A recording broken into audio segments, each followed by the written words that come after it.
अस्सलाम वालेकुम dear students, उम्मीद है आप सब खैरियत से होंगे। हमारा आज का जो लेक्चर है ये बहुत ही इंपॉर्टेंट है constitution of Pakistan law GAT के एस्पिरेंट्स के लिए। आज के इस लेक्चर के अंदर हम कॉन्स्टिट्यूशन ऑफ पाकिस्तान आर्टिकल 50 से ऑनवर्ड डिस्कस करेंगे। पहला चैप्टर जो है आर्टिकल 50 से लेके 89 तक है।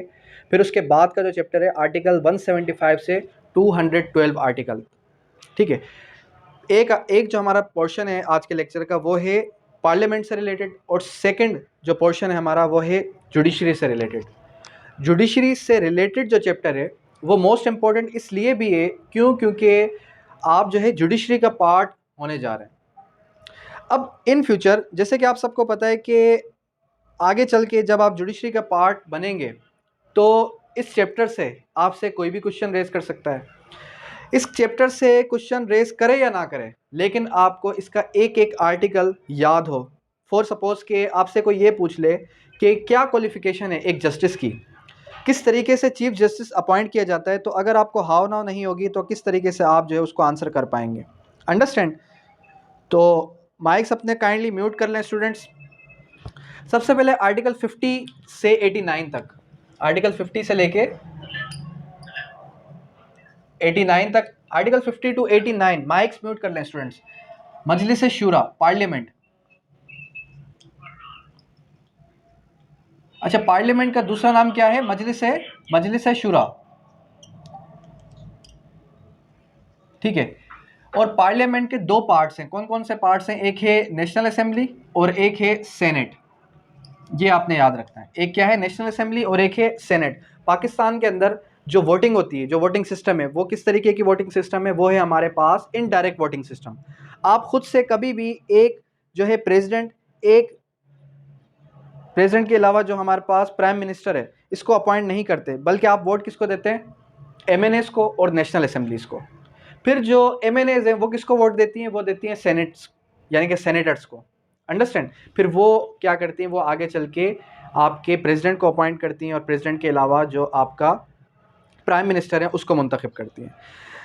ठीक है, पाकिस्तान के अंदर कौन कौन से हाउसेस हैं? There are two houses. Two houses कौन कौन से? एक अपर हाउस, एक है लोअर हाउस। और हमारे पास कौन सी लेजिस्लेशन होती है? Bicameral legislation. ठीक है, ये आपने याद रखना है, कौन सी लेजिस्लेशन होती है? Bicameral legislation. सेकेंडली, जो हमारे पास नेशनल असेंबली की सीट्स हैं वो as per the population of provinces होती हैं। क्या होती हैं? As per the population of provinces. इसी तरीके कार से जो हमारे पास सेनेट है, सेनेट की इक्वल रिप्रेजेंटेशन होती है। सेनेट की क्या होती है? Equal representation. इक्वल रिप्रेजेंटेशन, ये आपने इस तरीके से याद रखना है। अब अगर आपसे कोई पूछ ले कि टोटल सीट्स कितनी हैं, किसकी? नेशनल असेंबली की। नेशनल असेंबली की टोटल सीट्स जो हैं वो कितनी है? 336। ओल्ड बुक्स जो हैं आपकी उसके अंदर ज़्यादा क्वांटिटी लिखी हुई है, 342 लिखी हुई है, लेकिन कितनी सीट्स हैं? सीट्स जो है हमारे पास 336। 336। अब ये मैं आपको बता भी दूंगा कि किस तरीके से 336 होती हैं। माइक्स अपने म्यूट कर लें स्टूडेंट्स। स्टूडेंट्स अपने माइक्स म्यूट कर लें।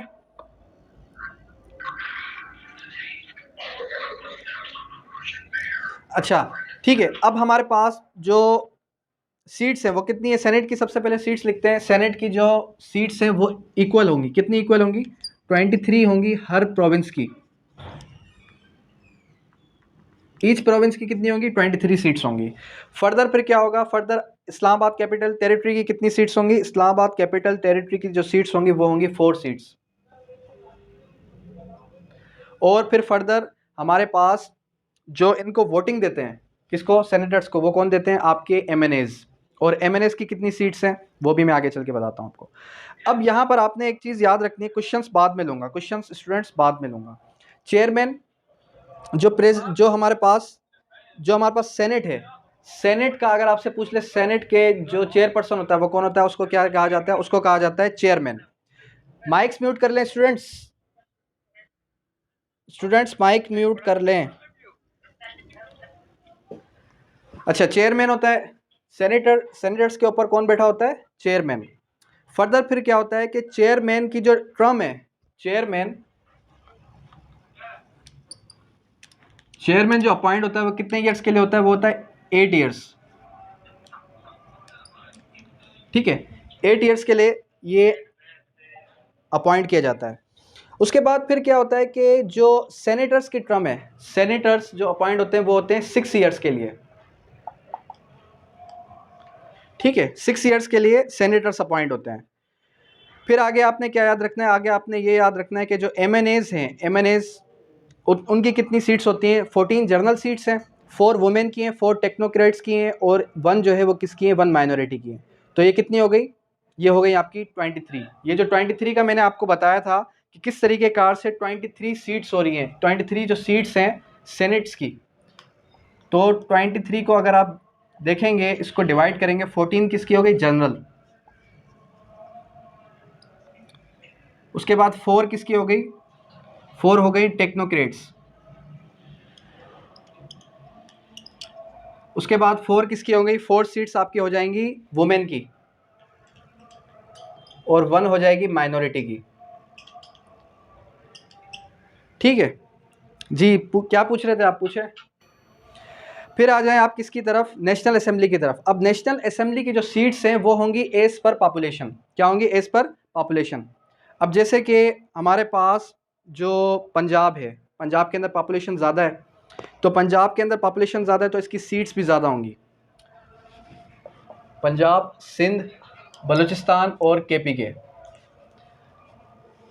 अब ये चार्ट बना रहा हूँ मैं, इसको आपने याद रखना है। पंजाब के अंदर 173 सीट्स हैं, और सिंध के अंदर 75 सीट्स हैं, और इसी के बाद केपीके के अंदर कितनी सीट्स, बलूचिस्तान के अंदर 55 सीट्स हैं, और केपीके के अंदर, बलूचिस्तान के अंदर हमारे पास हैं 55 सीट्स, और जो हमारे पास बलूचिस्तान है उसके 20 सीट्स हैं। अब यहाँ पर देखें कि 173 जो सीट्स हैं उसको अगर आप डिवाइड करेंगे तो 143 जनरल, और उसके बाद स्पेशल कितनी हो जाएंगी, 32। फिर जो हमारे पास सिंध है उसके अंदर 61 जनरल, और प्लस करेंगे हम किसके साथ, 14 के साथ, 14 स्पेशल। उसके बाद 45 जनरल, और 45 जनरल और प्लस 10, 55 हो गई। फिर इसके बाद जो है 16 जनरल और 4 स्पेशल। तो ये टोटल अगर आप करेंगे तो टोटल कितनी हो जाएंगी, 326 सीट्स। 326 सीट्स, और 10 किसकी हो गई, 10 हो जाएंगी आपकी माइनॉरिटीज़ की। ये वो चार्ट्स हैं जो आप अगर इसकी फिगर्स याद नहीं रख सकेंगे तो आप लॉ गेट के अंदर 1 या 2 मार्क्स कम ऑब्टेन करेंगे। इसका रीज़न क्या है, क्योंकि ये इस पोर्शन से सवाल आता ही इस नौयत का है कि आप ये बताएं कि किसकी कितनी सीट्स हैं, सिंध के अंदर कितनी सीट्स हैं, या फिर जो है वुमेन की कितनी सीट्स हैं, रिप्रेजेंटेशन कितनी है। तो ये चार्ट अगर आप याद रख लेते हैं पार्लियामेंट का तो मोर देन इनफ है, यहाँ से आपके 2 से 3 क्वेश्चंस लाजमी आएंगे। 10 सीट्स कितनी हो गई, किसकी हो गई, 10 सीट्स हो गई आपकी माइनॉरिटी की। और Islamabad capital territory, ICT means Islamabad capital territory, इसकी सीट्स हैं 3 सीट्स। अंडरस्टैंड, क्लियर है। फर्दर फिर हम मूव करेंगे किसकी तरफ, एमएनएज। अब जो एमएनएज हैं, ये एमएनएज आपके किसको वोट देते हैं, ये एमएनएज आपके देते हैं सेनेटर्स को वोट। और आप किसको वोट कास्ट करते हैं, आप वोट कास्ट करते हैं एक हमारे नेशनल असेंबली के मेंबर्स को और एक एमएनएज को। जी, मेंबर ऑफ नेशनल असेंबली, ठीक है। लेकिन आप सेनेटर्स को डायरेक्ट वोट नहीं करते, आप जो है डायरेक्टली प्रेसिडेंट अपॉइंट नहीं कर सकते। पाकिस्तान के अंदर ये सिस्टम नहीं है। पाकिस्तान के अंदर कौन सा, कितने हाउसेज हैं, पाकिस्तान के अंदर 2 हाउसेज हैं। 2 हाउसेज को हम क्या कहते हैं, बाई कैमरल लेजिस्लेशन, ठीक है। अच्छा, अब यहाँ पर एक चीज़ आपने याद रखनी है कि अगर आपसे कोई ये क्वेश्चन रेज कर ले कि आप ये बताएं कि बिल जो है, एक बिल आता है, वो बिल किस तरीके से एक्ट के अंदर कन्वर्ट होता है। एक्ट मीन्स के कोई भी हमारे पास जो एक्ट है, फॉर सपोज कि अगर मैं आपको कहूँ कि पाकिस्तान पिनल कोड एक एक्ट है, अब ये बिल एक्ट के अंदर किस तरीके से कन्वर्ट होगा। सबसे पहले ये जाएगा किसके पास, फर्स्ट असेंबली, फर्स्ट हाउस के बाद ये कन्वर्ट होगा। मिस्टर विनोद कुमार काइंडली अपनी माइक म्यूट कर लें। अच्छा, फर्स्ट हाउस के बाद किस में कन्वर्ट होगा, ये होगा आपका सेकंड हाउस।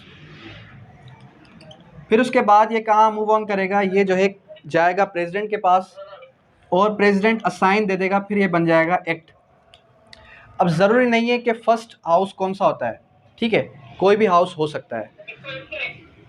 अगर आप मज़ीद, ठीक है, अब अच्छा, अब इसको आर्टिकल वाइज थोड़ा डिस्कस करते हैं। इनके अंदर जो आर्टिकल्स इंपॉर्टेंट आर्टिकल्स हैं, वो एक आपने याद रखते हैं, आर्टिकल 62। आर्टिकल 62 किस चीज़ के बारे में? Qualification of member of Majlis Shura. Qualification of member of Majlis Shura. A person shall not be qualified to be elected और chosen as the member of Majlis शूरा।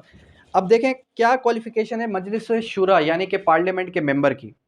ही is the citizen of Pakistan और he is the case of national assembly not less than 25 years, 25 साल से कम ना हो। और फिर आ जाएं किसकी तरफ के वो जो है जनरल सीट्स रिजर्व हो नॉन मुस्लिम्स के लिए। ठीक है, तो ये आर्टिकल 62 के अंदर पूरी की पूरी क्वालिफिकेशंस बता दी गई, क्या क्या क्वालिफिकेशंस हैं मजलिस शूरा के मेंबर के लिए। उसके बाद फिर क्या आ जाएगा? उसके बाद आ जाएगा आर्टिकल 63 डिस्क्वालिफिकेशन ऑफ मजलिस शूरा। डिस्क्वालिफिकेशन के को ओपन करें, आर्टिकल 63। आर्टिकल 63 किस चीज़ के बारे में है? डिस्क्वालिफिकेशन।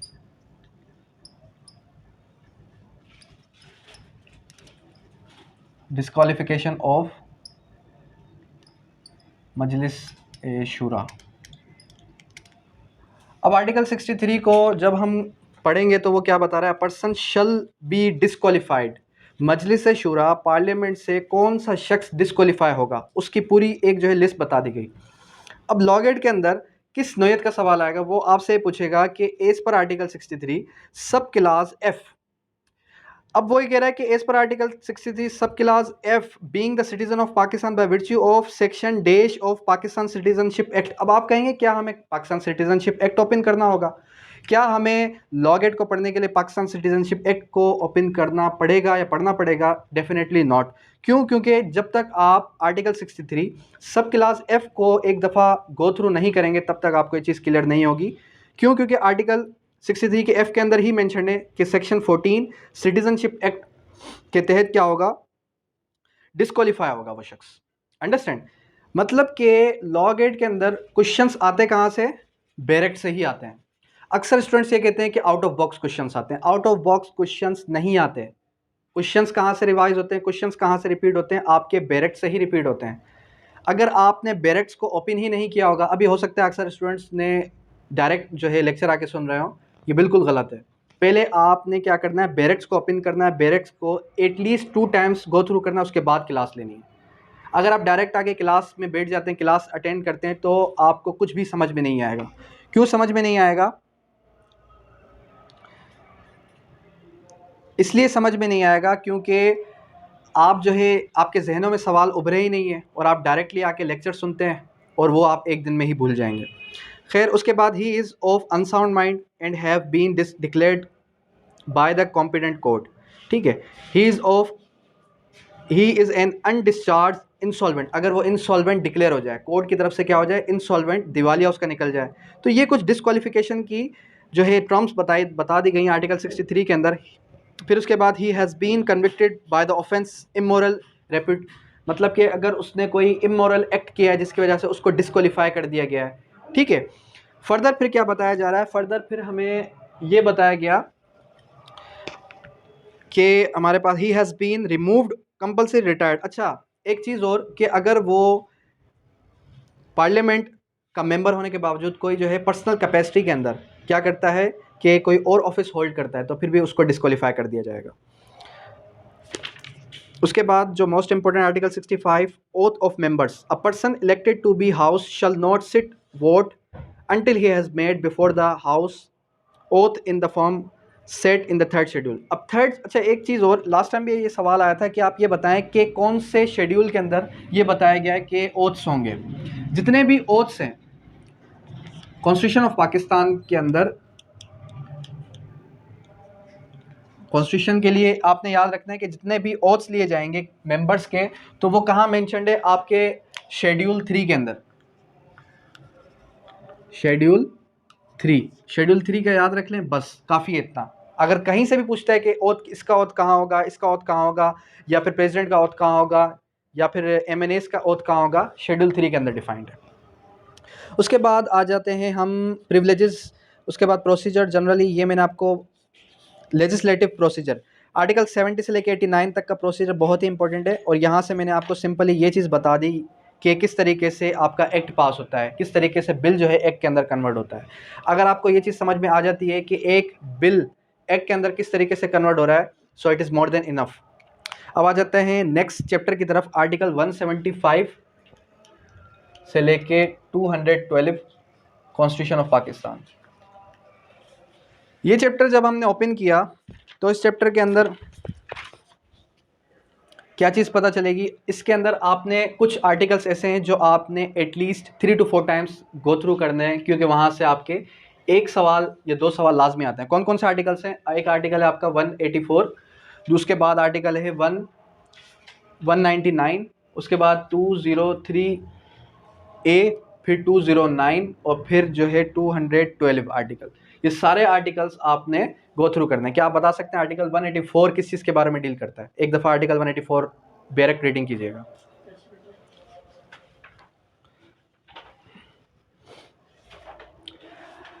आर्टिकल 175 से स्टार्ट करेंगे, किस चीज़ के बारे में? Article 175 establishment and jurisdiction of courts, मतलब ये पूरा का पूरा चैप्टर किस चीज़ के बारे में है? जुडिशरी। 194।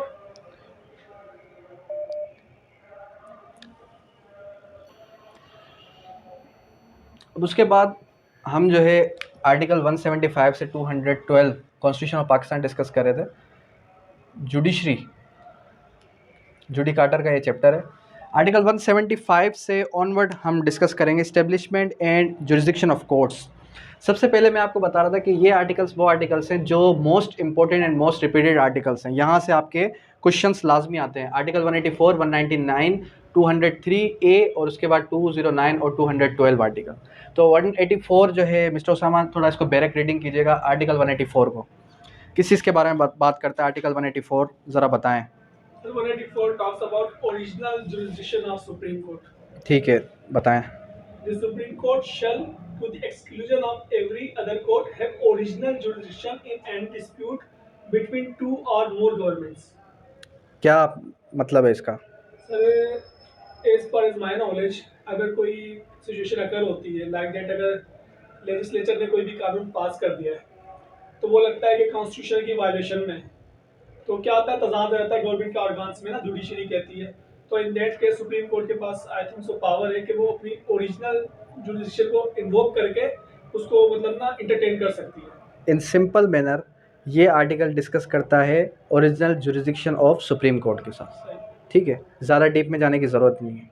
अगर आपको इतना पता है कि ये आर्टिकल किस चीज़ के साथ डील करता है, आर्टिकल 175 किस चीज़ के साथ डील करता है, आर्टिकल 203A या फिर 209 जो है फेडरल शरीयत कोर्ट से डील करता है, तो मोर देन इनफ है।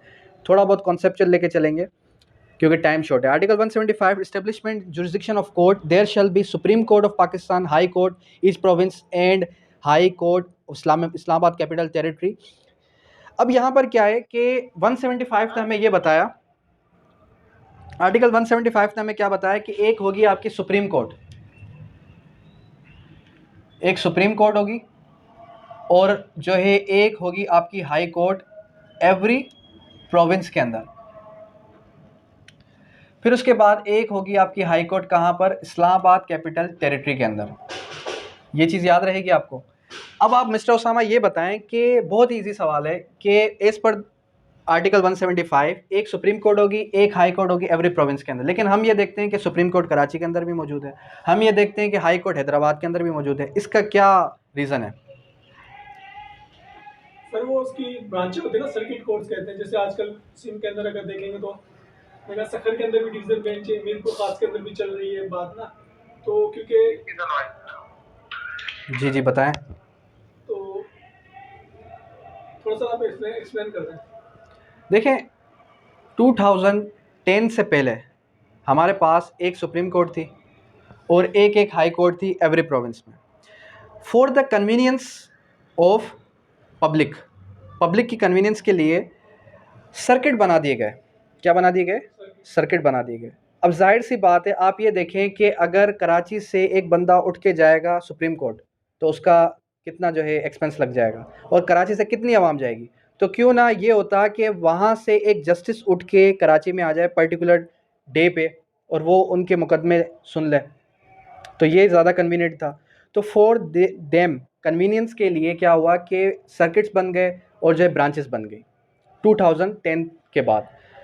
ठीक है, फर्दर हम आगे चलते हैं। आर्टिकल 175 क्या कहता है? 175 अपॉइंटमेंट ऑफ जजेस of supreme court, high court and federal शरीयत कोर्ट। फेडरल शरीयत कोर्ट और जो हमारे पास सुप्रीम कोर्ट है और हाई कोर्ट है, इसकी जजेस की अपॉइंटमेंट किस तरीके कार से होंगी। अब ये भी बहुत इंपॉर्टेंट आर्टिकल है। इस आर्टिकल के अंदर क्या बताया जा रहा है कि एक बनाई जाएगी जुडिशियल कमीशन, एक जुडिशियल कमीशन बनाई जाएगी और फिर फर्दर ये बताया गया कि उस जुडिशियल कमीशन के कौन कौन मेंबरान होंगे। सबसे पहले क्या होगा, उसके जो मेंबर्स होंगे, चीफ जस्टिस ऑफ पाकिस्तान होगा, फिर जो है 4 मोस्ट सीनियर जजेस ऑफ सुप्रीम कोर्ट होंगे, 4 most senior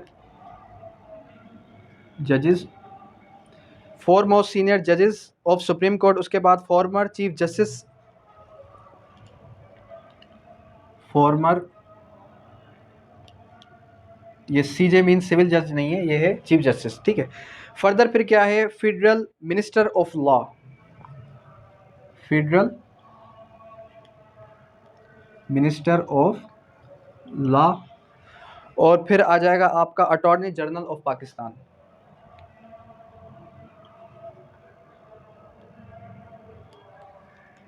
attorney general of Pakistan. ठीक है, ये कौन होंगे? ये मेंबर्स होंगे। किसके मेंबर्स होंगे? जुडिशियल कमीशन जो बनाई जाएगी।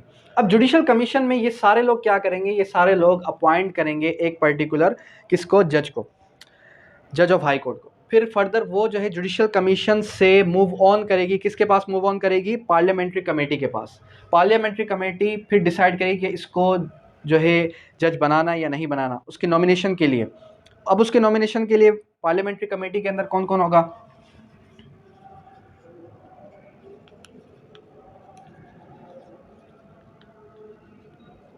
पार्लियामेंट्री कमेटी के अंदर कौन कौन बैठेगा? पार्लियामेंट्री कमेटी के अंदर सबसे पहले जाएगी पीएम के पास, प्राइम मिनिस्टर के पास। पीएम के पास मूव होने के बाद फिर ये जाएगी आपके प्रेसिडेंट के पास, और प्रेसिडेंट अगर इसको असाइन कर देगा, प्रेसिडेंट इसको असाइन कर देगा, फिर वो जो है एक जस्टिस बन जाएगा। ये सिंपल तरीक़ेकार है। फर्दर सुप्रीम कोर्ट का जो जज है, सुप्रीम कोर्ट का जो जस्टिस है, उसकी रिटायरिंग एज कितनी है? उसकी रिटायरिंग एज है 65। और हाई कोर्ट का जो जज है उसकी रिटायरिंग एज कितनी है? उसकी रिटायरिंग एज है 62। 65 और 62 ये याद रख लें। फिर जो जज, जो acting chief justice, most senior जजेस, इसको छोड़ दें। फर्दर फिर आ जाएगा आपका constitution of supreme court of Pakistan. The Supreme Court shall consist of Chief Justice to be known, Chief Justice of Pakistan as many other justice। Supreme court के अंदर कितने जस्टिस होंगे? कॉन्स्टिट्यूशन उसकी किस तरीके से बनाई जाएगी? सबसे पहले होगा आपका चीफ जस्टिस, और फिर as per determination of Majlis शूरा डिटर्मिनेशन होगी कि कितने जस्टिस अपॉइंट कर दें। फिर उसकी आर्टिकल 178 के तहत ओथ ली जाएगी, जो कि कहाँ मेंशन है? 3rd शेड्यूल के अंदर। फर्दर रिटायरिंग एज कितनी है? 65 ईयर्स मेंशन कर चुका हूँ। और फिर आ जाएं आप 184 के बारे में मैं बात कर रहा था, original jurisdiction of supreme court. ठीक है, original jurisdiction of supreme court के बारे में बताया गया है कि original jurisdiction dispute between any governments के बिटवीन जितने भी मैटर्स हैं वो कहाँ जाएंगे? वो जाएंगे आपके सुप्रीम कोर्ट में, या फिर इससे हट के ये है original jurisdiction of supreme court. और सुप्रीम कोर्ट के अंदर ये CRPC एप्लीकेबल नहीं है, सुप्रीम कोर्ट के अंदर उनका अपना ही एक कोड है। अच्छा, उसके बाद आ जाएगा article 185 appellate jurisdiction of supreme court. Appellate, जब आप अपील दायर करते हैं सुप्रीम कोर्ट में, लोअर कोर्ट से आप जाते हैं हाई कोर्ट, हाई कोर्ट से फिर जाते हैं आप सुप्रीम कोर्ट। तो जो सुप्रीम कोर्ट आप जा रहे हैं, ये जा रहे हैं as per article 185, as per article 185।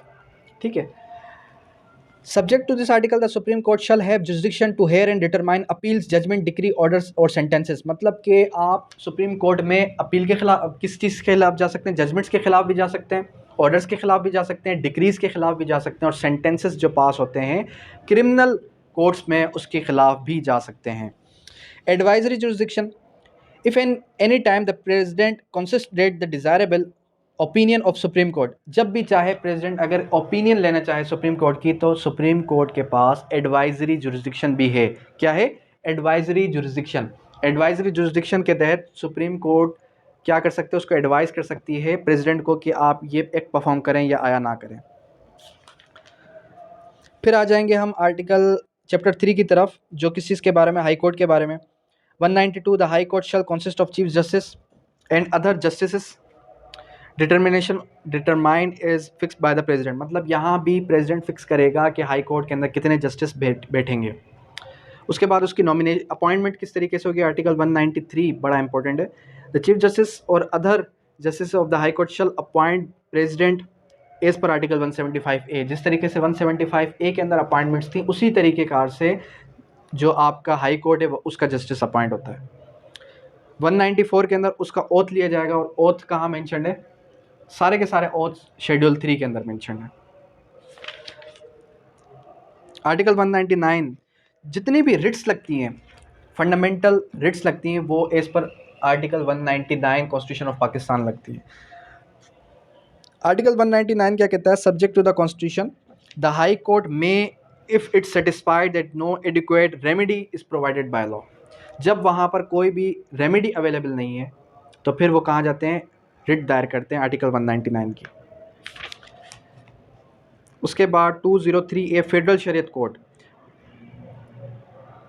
Federal Shariat code के बारे में क्या बताया गया, डेफिनेशन बताई गई है फेडरल शरीयत कोड के 203B के अंदर कि एक चीफ जस्टिस होगा, एक कोर्ट होगी। Chapter shall have effect not anything contain in this constitution. Federal Shariat code के अंदर कौन कौन से मैटर्स डील किए जाते हैं। फेडरल शरीयत कोड के अंदर आपके फेडरल शरीयत कोड के अंदर जितने भी आपके हुदूद के मैटर्स हैं वो डील होते हैं। अब यहाँ पर क्या है कि there shall be consisted purpose of this chapter court shall federal Shariat court the court shall consist not more than 8 Muslim जजेस। अब देखें फेडरल शरीयत कोड की जो क्वालिफिकेशन है ये चेंज है, क्योंकि यहाँ पे हुदूद के मैटर्स आ रहे हैं। यहाँ पर कौन से मैटर्स आ रहे हैं, हुदूद के मैटर्स आ रहे हैं। तो हुदूद के मैटर्स के लिए इसकी जो क्वालिफिकेशन है वो क्या है, the court shall consist 8 Muslim जजेस, मतलब नॉन मुस्लिम जज नहीं बन सकता इसका। Chief justice shell appoint person who is qualified to be the जज of the supreme court has been permanent जज ऑफ द हाई कोर्ट। या तो वो परमानेंट जज ऑफ द हाई कोर्ट हो, या फिर वो क्वालिफाई करे सुप्रीम कोर्ट के जज के लिए। सर फेडरल शरीयत कोड में कौन से केस चलते हैं? जितने भी हुदूद से रिलेटेड मैटर्स होते हैं वो, ठीक है। फर्दर उसके बाद जो मोस्ट इम्पॉर्टेंट आर्टिकल है आपका, जहाँ से एक क्वेश्चन लाजमी आता है, general provision as to judicature contempt of court. अब कंटेम्प्ट ऑफ कोर्ट ये सीआरपीसी के अंदर इसका एक प्रोविज़न मौजूद है। अक्सर ये सवाल आ जाता है, अक्सर ये सवाल पूछ लिया जाता है, जर्नली आपसे कोई पूछ ले कि भाई ये बताएं कि सबसे कम से कम सज़ा कहाँ मौजूद है। तो अक्सर स्टूडेंट्स ये कहते हैं कि भाई पीपीसी के अंदर 24 घंटे मौजूद है, 510 पीपीसी के अंदर। लेकिन इससे भी कम मौजूद है एक प्रोसीजरल लॉ के अंदर, जो कि हमारे पास क्या है, जो कि है आपका CrPC. Contempt of court. Contempt of court का मतलब ये कि कोर्ट के काम में रुकावट अगर कोई भी शख्स डाले, चाहे वो एडवोकेट ही क्यों ना हो, चाहे वो शख्स एडवोकेट ही क्यों ना हो, तो as per CrPC and as per article 204 constitution of Pakistan contempt लग जाती है। उस पर कंटेम्प्ट क्या लग जाती है, कंटेम्प्ट लग जाती है कि जब तक कोर्ट हेयरिंग क्लोज नहीं होती, till the rising of the court का वर्ड यूज़ किया गया है। क्या वर्ड यूज़ किया गया, till the rising of the court. उसको ये सज़ा है कि वो वहीं पर बैठा रहेगा, वो उठ नहीं सकता, कोर्ट से बाहर नहीं जा सकता, ठीक है। In this article court means supreme court और हाई कोर्ट। मतलब ये आर्टिकल 204 एप्लीकेबल कहाँ पर है, सिर्फ और सिर्फ सुप्रीम कोर्ट और हाई कोर्ट पे। The court shall have power to punish any person who abuses, interferes, obstructs process of the court और disobeys any order of the court, ठीक है। फिर डज एनीथिंग विच टेंड्स और prejudice to determination of pending before the court. तो ये सारे की सारी मैंने वही आपको बता दिया कि अगर कोई शख्स क्या करे, ऑब्स्ट्रक्शन करे कोर्ट की प्रोसीडिंग में, तो उसको सज़ा मिलेगी। क्या सज़ा मिलेगी कि till rising of the court, court से बाहर नहीं जा सकता। लेकिन लोअर कोर्ट्स में भी आप इंटीरियर में देखते हैं कि जितने भी मजिस्ट्रेट्स की कोर्ट है वहाँ पर भी ये सेक्शन एप्लीकेबल, या वहाँ पर भी पनिशमेंट एप्लीकेबल हो जाती है। तो वो एज पर 204 एप्लीकेबल हो ही नहीं सकती। क्यों नहीं हो सकती, क्योंकि यहाँ पर क्लियरली मेंशन्ड है कि as per 204 article high court और सुप्रीम कोर्ट पर ही ये आर्टिकल एप्लीकेबल होगा। उसके बाद 212 एडमिनिस्ट्रेटिव कोर्ट एंड ट्राइब्यूनल्स बनाई जाएंगी। Administrative courts and tribunals notwithstanding anything contained, legislature may provide establishment of one or more administrative control tribunals exercise jurisdiction in respect of matters relating to the persons services of Pakistan disciplinary matters। जितने भी services of Pakistan के matters हैं वो सारे के सारे tribunals में चलेंगे। उसकी एक अलग से कोर्ट बनाई जाएगी एज पर आर्टिकल 212। ये भी बड़ा इंपॉर्टेंट आर्टिकल है, ये भी आपने 1 से 2 बार गो थ्रू करना है। अच्छा, अब आते हैं किसकी तरफ, अब आते हैं हम इसका क्विक एक रिवीजन ले लेते हैं। सीट्स एलोकेशन क्लियर हुआ आपको। हाई कोर्ट 192 क्या कहता है, constitution of high court chief justice and many other justice is required. 192 के अंदर ये बात लिखी है।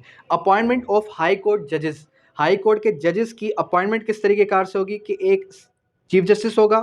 क्वालिफिकेशन ऑफ हाई कोर्ट के जज की क्या होगी, 45 ईयर्स ऑफ एज और 10 years advocate of the high court, 10 years service of civil servant, ठीक है, या फिर डिस्ट्रिक्ट जज हो फॉर 3 ईयर्स या फिर जुडिशियल ऑफिसर हो फॉर 10 ईयर्स।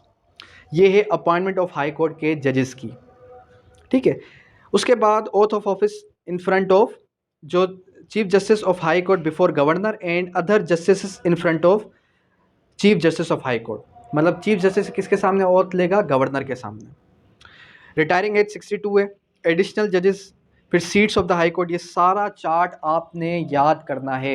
इस सारा का सारा चार्ट आपने याद किस तरीके से करना है, इसको एटलीस्ट 2 टाइम्स जब आप गो थ्रू करेंगे एक एक आर्टिकल को अच्छे से अपनी नज़रों से गुजारें, इंशाल्लाह सारे के सारे आर्टिकल्स आपको मेमोराइज हो जाएंगे। और ये जो फिगर्स मैंने आपको बताई स्टार्टिंग के अंदर कि कितनी सीट्स हैं, कितनी जो है किस प्रोविंस की कितनी सीट्स हैं, एलोकेशन कितनी है, उसके अलावा जो है वुमेन की कितनी सीट्स हैं, स्पेशल कितनी सीट्स हैं, जब आपको ये सारी चीज़ें क्लियर होंगी इंशाल्लाह आपके मार्क्स यहाँ से 8 तो पक्के आ जाएंगे।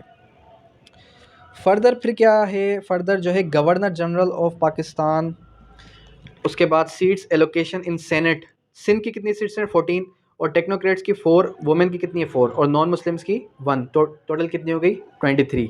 तो ये प्रोसीजर है। 23 किस तरीके से होंगी, 14 जर्नल है, 14 जर्नल के बाद 4 किसकी हैं टेक्नोक्रेट्स की, 4 किसकी हैं वुमेन की, फिर उसके बाद 1 किसकी है नॉन मुस्लिम की। तो यही प्रोसीजर है चारों के लिए। और फेडरल कैपिटल के लिए कितनी है, 2 जर्नल है, 1 जो है टेक्नोक्रेट की, 1 वुमेन की। फाटा की कितनी है, फाटा की जर्नल 4 है, ठीक है। अब प्रीवियसली यहाँ से जो सवाल आए थे वो अगर हम गो थ्रू करें तो as per article 182 constitution of Pakistan deal with the appointment of days जजेस।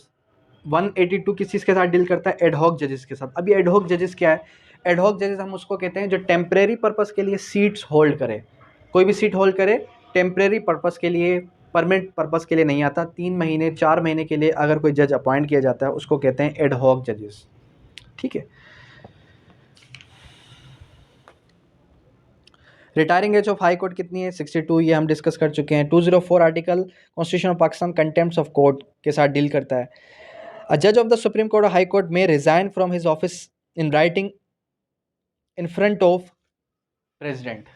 अब इसमें ये सवाल आया था कि भाई ये बताएं कि किसके सामने वो रिज़ाइन करेगा, तो वो रिज़ाइन करेगा आपका प्रेसिडेंट के सामने, ठीक है। आर्टिकल 209 किस चीज़ के साथ डील करता है, constitution deals with the formation of supreme judicial council. 209 के बारे में मैंने डिस्कस किया था। 209 एक दफ़ा गो थ्रू कर लेते हैं, ये स्किप हो गया। 209 supreme judicial council, there shall be a supreme judicial council of Pakistan and consists of Chief Justice of Pakistan, 2 most senior judges of the Supreme Court and 2,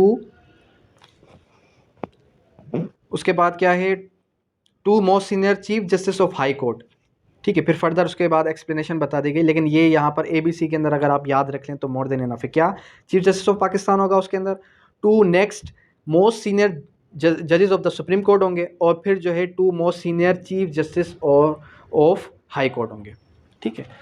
इस तरीके से आपकी सुप्रीम जुडिशियल काउंसिल बनाई जाएगी। आर्टिकल 175 से 212 तक जुडिकाटर का जो चैप्टर है, इस चैप्टर के अंदर आपने क्या समझना है, आपने क्या याद रखना है, आपने ये आर्टिकल्स 4 से 5 आर्टिकल्स लाजमी 2 से 3 बार गो थ्रू करना। इन आर्टिकल्स से हट के जितने आर्टिकल्स आज हमने डिस्कस किए हैं, अगर इसका कॉन्सेप्ट्स आपको क्लियर हो चुके हैं तो मोर देन इनफ है। इससे प्रीवियस जो चैप्टर था मजलिस शुरा का, उसके अंदर जो फिगर्स हैं वो अगर आपने याद रख लिए हैं तो मोर देन इनफ है। यहाँ से आपके कितने मार्क्स आ जाएंगे, आपके एनी हाउ 6 to 7 मार्क्स आ जाएंगे। अंडरस्टैंड। अब यहाँ तक कोई क्यूरी, कोई भी क्वेश्चन है किसी भी स्टूडेंट का तो कर सकता है। Thank you, that's all.